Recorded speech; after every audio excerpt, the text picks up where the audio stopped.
Welcome to Cafe Grit. My name is Beth Campbell, and I am the author of Where the Hell is My Bacon?, a book about a corporate team that triumphed over shitty leadership with the help of fried pork.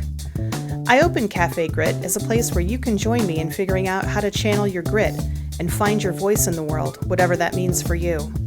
This is the place to go when you've got the hankering for purpose, the taste for fulfillment, and you're tired of living the rat race. Thanks for stopping in. Cafe Grit is now open for service.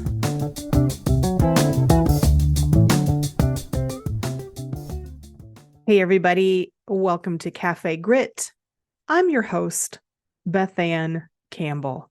Yes, 'tis me, the humble, your servant, Beth Campbell. You know what I've been thinking about lately? I think about this periodically. I just really want to do a podcast with somebody who is smart, quick, good conversationalist, funny, witty. And I know a lot of people like that. I've done podcasts with people like that, but here's the qualifier. I want somebody who is not afraid to talk about shit and who has the time, the ability, and the commitment to just have a great podcast. I get so tired of doing this thing by myself. I mean, I enjoy it. And when I get passionate, like I've been passionate the last 3 episodes, I've talked about my layoff. And like right now I'm coming on, this is an unscheduled, unplanned podcast that I'm putting together because I came across something in my job search today that I want to talk about, that I'm passionate about. But most of the time I just miss conversing. I've had a few podcasts in the past where I have had a co-host, and they've been great, but they've been very focused, right? They've been very focused. I had a paranormal one with paranormal. I can't even speak. I have been off of work now for 4 weeks. Here at my house, just my eyes crossing from looking at so many job openings, and I've clearly lost the ability to articulate. So I had a couple of podcasts with my husband. This is a decade ago. One of them was we used to be paranormal investigators. And so we had a podcast about paranormal investigation. It's called the Go Dark Podcast. It's still out there somewhere in podcast world. And it was great fun. But it was focused. We don't do paranormal investigation anymore. Why? Because number one, we are no longer in a position where staying up until 3 or 4 o'clock in the morning every weekend is conducive to our lifestyle. Number two, 9/10 of everything that we experienced, in my opinion, this is just Beth talking, was psychological. Fear is a powerful, very, very, very powerful thing. And, we just got kind of disillusioned a little bit. So we don't do that anymore. So we have no new material to put forth for the paranormal world. Plus it's new, tangenting off a little bit. But when we started, nobody had cameras on their phones. So people were looking for, hey, tell me what this is. Now everybody just wants you to prove that you have a ghost. And it's just crazy. But anyway, that was a podcast that I did with my husband. I did a podcast with a friend of mine where we got a little kind of political, and it was great. He was a great co-host, but it's a different world right now, and I just don't have the stomach to get super political right now. And then I had a podcast with a friend, and it just, it was timing, and we just sort of, I think, ran out of material. Again, those were very, very focused. Mine's Cafe Grit's sort of open-ended. I do talk a lot about corporate, and that therein lies the problem. There are a lot of great people that could be co-hosts or guests, but it's hard for people who are still in the corporate world, still living it, to be able to talk and to be comfortable talking freely. I'm kind of an anomaly. And even I held back when I was, as you notice, I've been putting out a lot of podcasts lately because now I'm not employed. I don't have any incentive to maybe hold back on the bullshit that I've been experiencing because maybe I fear for my job. Well, guess what? The job went away. So even I have been in those positions where I don't want to talk. I'm concerned about talking. I'm afraid if I talk about something that, my job will become in jeopardy. Even doing this podcast right now could impact future jobs if people listen to it and they just don't like that, I talk about bad leadership. So I get it, but I really want to do a podcast with somebody who's a really great conversationalist and funny, because I have so many good conversations with people, off camera and offline. And it would be great to bring those to you. I guess I don't see it happening in the cafe grit world because it tends to be very corporate and very job oriented most of the time. And outside of that, I just don't have the mental energy to think of another focus. But so if anybody thinks of anything, like, well, I don't know, I just think it would be fun. Anyway, I'm not here to talk about my woes in finding someone to do a conversational, funny podcast with. I'm going to talk today about PTO, paid time off, or as we call it here in the States, vacation time. Perhaps if you're in the UK, this is your holiday. That was a really, really horrible, generic British accent, and I apologize to all of my UK friends. But I am going to talk about vacation time today. So what kind of triggered me was, as I mentioned a few minutes ago, I have been going nutso looking at all kinds of job openings and trying to figure out, what direction I want to go. And I've talked to some people and it's great. I've got some awesome network and friends and family out there, but I'm also looking at the job boards, number of them, LinkedIn, Indeed, Flex Jobs, Glassdoor, you name it. I'm looking at all of them.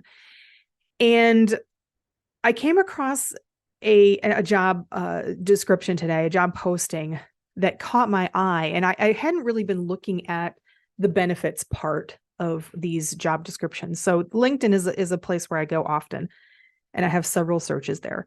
So I'll go through and look at, just title wise and with the brief description, does it look like it's something I might be interested in? I'll save it. Then I'll go back later and look at some of the details. Most of the details that I look at are in the description of the job. As like many women, I get stuck in this. Well, if I'm not 100% qualified, then, I start getting the inner voice starts kicking in. So I probably over focus on the description part of it. And I rarely go to the actual benefits part. If it's something that I think, oh my God, this is really, really me, then yes, I'll go to the benefits and see what they're offering. And I will tell you that not a lot of companies put a whole lot of detail about their benefits. They might put things like, yes, we offer a 401k, we have generous PTO, and we have life insurance available and parental leave, but they don't give the details. I just was scrolling in jobs that are recommended for me based on some LinkedIn algorithm. I don't know what it is. Probably jobs that I've looked at and saved and applied to plays into it. And a job posting came up, and it just happened to catch my eye because it was a vice president position. Now, I will tell you, I have no interest in an executive position. Because I think because I think that no one would ever in a million years consider me for a vice president position of anything, because it is usually the good old boys club. And, some companies are doing better than others, and great, they're doing better in diversity and inclusion, but usually the diversity of mindset is limited. It's still the same old. Exceptions out there, yes, but mostly no. So it's never been a desire that I've had. I've really kind of railed against the machine and the upper management and executives in my passion area. So, but for some reason, maybe I was just scrolling and got shiny coin distracted by some porn, or no, I'm just kidding, not porn, but probably my dumbass dog chewing on something that she shouldn't be. Like this morning, I'm traveling next week for a family wedding out of state, and I bought some travel items, and I made the mistake of putting them within nose range. And this morning I was putting my makeup on and I heard the familiar crunch. I knew it wasn't right. I knew it was something wrong. And she had gotten a hold of my conditioner, my travel conditioner, and my travel baby oil, and was chewing on those. So that was fun. Anyway, I digress. I got distracted by some shiny coin and then went back, and I happened to be on the benefits part of this vice president. And this is a vice president position. The salary is like $225K. And I was looking at the benefits, and the first thing that caught my eye was their life insurance was $50K, which I thought that's really low. And then I saw that they were offering 15 days of PTO, 15 days of vacation time for a year. That's 3 weeks. 3 weeks. That's so low. That's like that's what I would give somebody who just out of college would start at a company. I would give them 3 weeks to start off like a 23-year-old. Is this an anomaly? I don't think so. Here's why. I have a friend who just recently, a few months ago, took a VP position, and she had to fight for more than 3 weeks. And she was able to get it. God bless her soul. She and rightly so, she should have. I think she should have gotten a couple extra weeks at that level. But 3 weeks for a VP position? And so I know this is not just some weird anomaly. Now, I will say I do see a lot of positions at that level, vice president, director, upper manager, just positions in general. I do see a fair amount of companies that are offering this, what they call unlimited PTO, unlimited vacation. But rumor has it, if you do a little research on unlimited PTO, there's a couple things. Number one, usually it has to be approved. And there usually are, even though they don't state it, they say it's unlimited, but there are caps. I mean, you couldn't just go, okay, unlimited means unlimited. That means I'm just going to take vacation, every week for the rest of the year. It doesn't work that way. It usually has to be approved by somebody. So therein lies the gotcha, right? Yes, it's unlimited, but it has to be approved, and you may or may not get approved. So, and by the way, with unlimited PTO, what they're finding is that people are not taking even like the average amount of PTO. They're just not taking PTO when they have the unlimited PTO, which is just crazy to me. So, if you do research on PTO or vacation time or holiday time, in like the European Union, right? That would be a fairly close, type of a situation to us, like the UK. I mean, it varies the information that you find, but and on average, what you'll hear things like 24 days on average is what people have.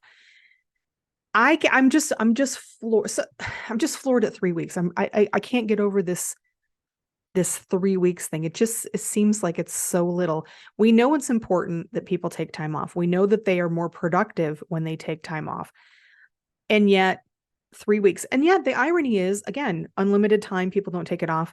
I know many people, myself included, who have carried over vacation at the end of the year because we have not had the opportunity to use it, usually because we're in positions where we've got too much to do, overwhelmed, and maybe we get a week in here or there, but ultimately we just don't have time to use it all because we're overworked. So the whole PTO structure in the States, I think, is just crazy.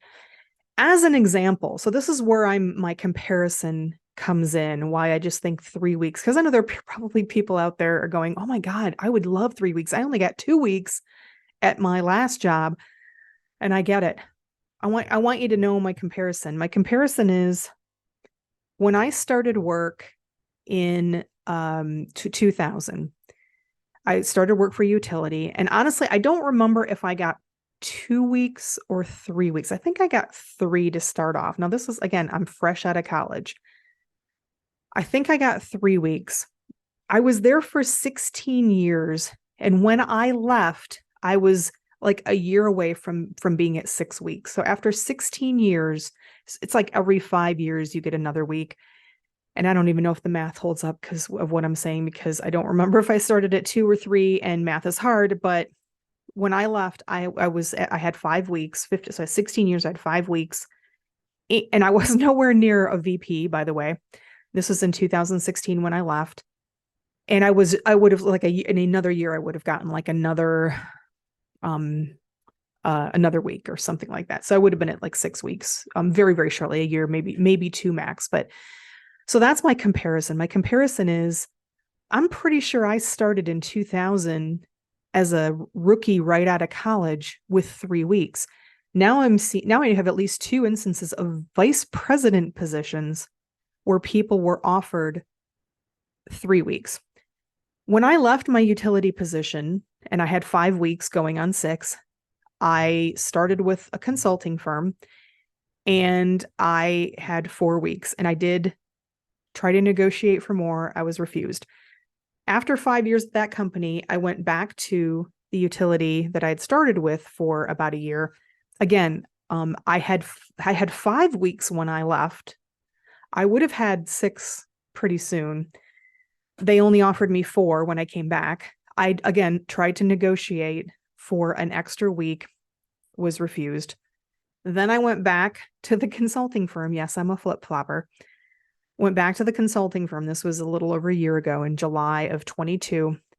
And again, I had 4 weeks from my previous 5 years. Hadn't had any more vacation time added, as far as I could tell. And again, I got 4 weeks again. And I tried to negotiate for higher, and they were pretty firm on that. So I don't know what the deal is here in the States around PTO. And now to kind of level set and context, I have been for 23 years in professional corporate position, right? So I'm not talking about like a manufacturing plant or in the service industry. I don't even know what you're getting there. Well, I guess I do, because my husband, I think he is getting like 3 weeks, and he's got, I don't know, 25, 30 years in the business. So I guess my observation is it doesn't matter how long you have been, how much experience you have, how much knowledge you bring, or what your position is, you're going to get this initial package because you're new to the company. So I suppose with most companies, most professional corporations, you start off low, and then if you're there for 25 years, like I was at the utility for 16 years, but your longevity outside of a new company doesn't mean jack squat. So just fair warning. And that in 3 weeks to me, even as a newbie for a VP, feels really low. I mean, I thought 4 weeks was low. And then I look at that and I go, 3 weeks for a vice president position.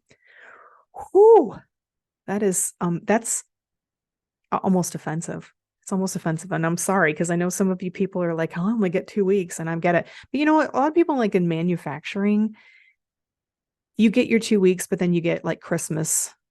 You get maybe like a shut down. Like my husband's worked at a few places where they shut down at Christmas, so you get that time off anyway. And in corporate world, that doesn't happen. It kind of shuts down because people take that time off. They kind of save up their time and take that off, but it's still, you either work or you take your PTO. So what about you? What do you get for your paid time off? How much do you get, and how much did you get when you started your job?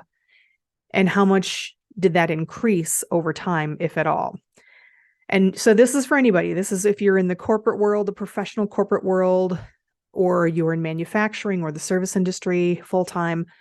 What are you getting for your PTO? And I'm particularly interested to hear from folks who are not in the United States in a traditional salaried job, or I guess hourly job if you get your PTO, if you're full-time and you get benefits.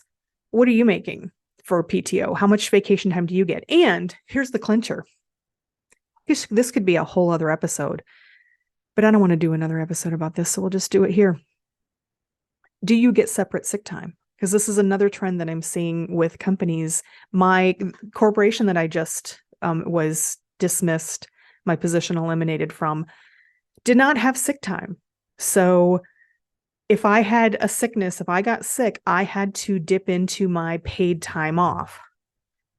And my paid time off, as I've already said, I thought was low. So, and I'm seeing this a lot more in jobs and people just talking it out there in social media, that this is another kind of trend. Is maybe it's not a trend, maybe it's been around, but I have always known people in my life have always had and talked about separate sick time. I've always had, or I had, at least at my first 16-year job, separate sick time. So I didn't have to dip into if I got the flu, I didn't have to take my limited paid time off, my vacation time. So I want to hear that too. So how much PTO do you get? How much paid time off do you get every year in your job? And do you have separate sick time? I want to hear from you. Reach out to me. Thank you so much for listening. Again, it sucks losing your job on many levels, but one of the great silver linings, in addition to the stress being completely lifted because I'm not walking on eggshells anymore, but is that I have the time to do more of these podcasts, which I do love, and I want to hear from you. So if you're out there and you're listening on your audio streaming platforms, Apple, iHeartRadio, Google, Spotify, please give me a rating and a review. If you're on YouTube, please like, subscribe, give me a review here and there. Reach out to me and let me know. I am on social media, LinkedIn, Instagram, Facebook, Threads. But yeah, reach out. I love to hear from you. I want to know about your PTO and your sick time, and we'll go from there. And of course, the most important thing ever always is no matter what kind of sick time you get, even if your sick time is lumped in with your PTO and you have like 1 week, you're still a fucking badass. Don't let anybody tell you otherwise. And don't let that be a reflection. Don't let your worth as a badass be reflected upon by your PTO. They are mutually exclusive. You're still a badass. Don't let anybody tell you otherwise. Take it easy. Hey everybody, thank you for stopping by Cafe Grit, where the moxie is fresh, the passion cold brewed, and everything is served with a heaping side of mojo. For more Cafe Grit episodes, please check out bethancampbell.com/cafegrit. If you enjoyed this episode, please consider giving it a rating or review on YouTube, Buzzsprout, or your favorite streaming platform. I'll be forever grateful, and in return, I'll wish upon you copious amounts of bacon, your favorite hot beverage, and of course, pie. I'd love to connect and hear about your grit experiences as well. Please go to bethancampbell.com for links to all my social media. Cafe Grit is a product of Beth Ann Campbell, LLC, all rights reserved. Thanks again, and remember, you are a badass. Don't let anyone tell you otherwise. Take it easy.